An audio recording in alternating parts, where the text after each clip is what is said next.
J'ai entendu une histoire, vous aviez 15 ans, et il y a une note d'expulsion sur votre porte d'entrée. Ça vous a marqué, oui, complètement. Aujourd'hui, vous êtes un des acteurs les mieux payés du monde. Merci beaucoup. Mais vous savez, j'ai tellement de gratitude d'être dans cette position que je ne prends rien pour garanti. Ça vous a donné beaucoup de force. Vous savez, le fait d'être expulsé à 14 ans, on vivait dans un petit appartement. Ma mère rentre à la maison et payait 180 dollars par semaine, c'est ça, le loyer. Et quand tu vois ça sur la porte, cette note d'expulsion, c'est la dernière note d'expulsion. Ma mère commence à pleurer et j'ai jamais oublié ce moment. C'était un moment important pour moi et je voulais plus jamais être dans cette position. Je me suis dit, qu'est-ce que je peux faire? Et à 14 ans, les héros de ma vie sont Mohamed Ali, des catcheurs professionnels, vous savez, des gens qui utilisent leurs poings, leur corps, qui sont forts. Je me suis dit, ah ok, je vais faire ça, je vais devenir catcheur, comme ça on ne sera plus jamais expulsé.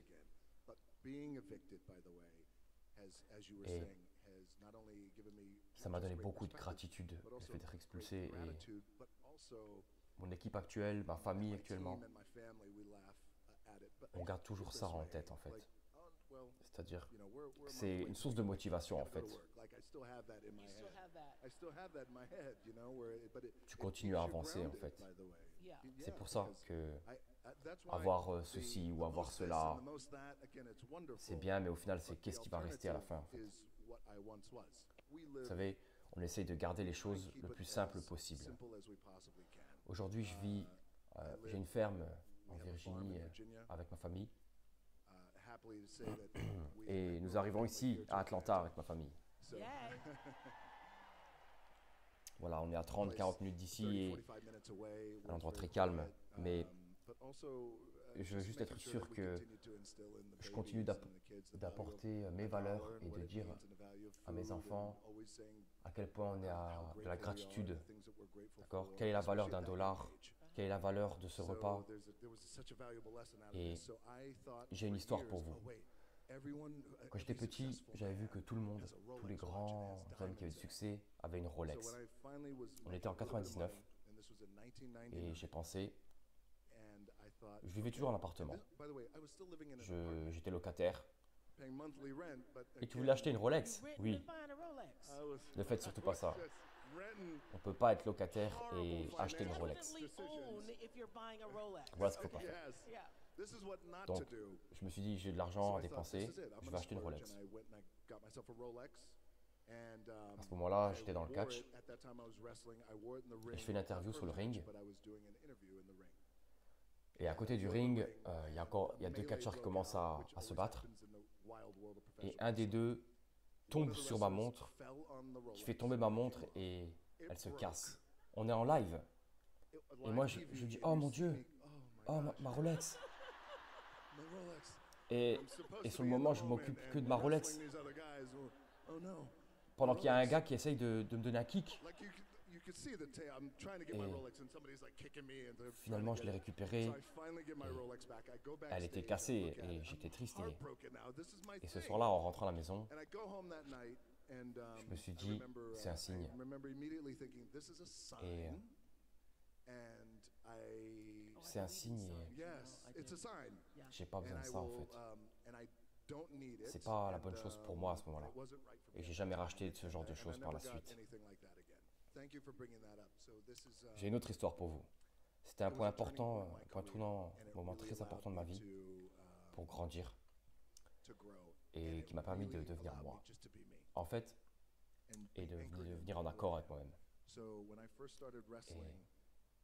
Et à l'époque, je m'appelais Rocky, avec le nom de mon père et de mon grand-père, en respect à mes ancêtres et à ma famille.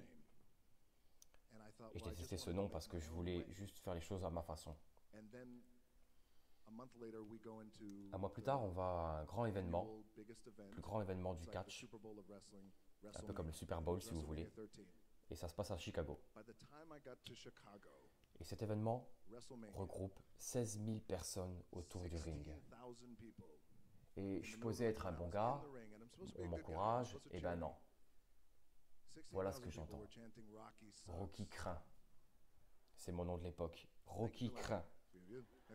Vous vous rappelez de ça? Oui, mais en fait, c'est pas... tout le monde fait ça à l'unisson, en fait. C'est 16 000 personnes. Il n'y a pas juste une personne qui vous dit ça. 16 000 personnes en même temps. Et je me rappelle, j'étais sur le ring et je me suis dit, ne les écoute pas en fait. C'était vraiment pas facile pour moi. Mais à ce moment-là, le pouvoir de la pensée a fait que je me suis dit, peu importe quelle raison les gens ne m'aiment pas, je vais faire ce que j'ai à faire. À ce moment-là, les choses ont changé. Je suis allé voir les producteurs et je leur ai demandé, est-ce que je peux être moi-même? Est-ce que je peux être moi-même si j'ai envie de parler au public et être authentique? Si j'ai pas envie de sourire, je souris pas. Si j'ai envie de rire, je ris. J'ai envie de chanter, je chante. Je veux juste être moi. Est-ce que je peux avoir ce moment-là à la télé pendant 1 minute? Et les producteurs de l'époque, donc Vince, a accepté. À la TV en live, j'ai pris le micro et j'ai dit au public, je peux être beaucoup de choses, mais craindre n'est pas l'une d'entre elles. Vous savez, c'est très gratifiant de pouvoir rendre les gens heureux. Et une des choses les plus importantes est d'être soi-même. Qu'aviez-vous à faire aujourd'hui que vous n'avez pas encore fait?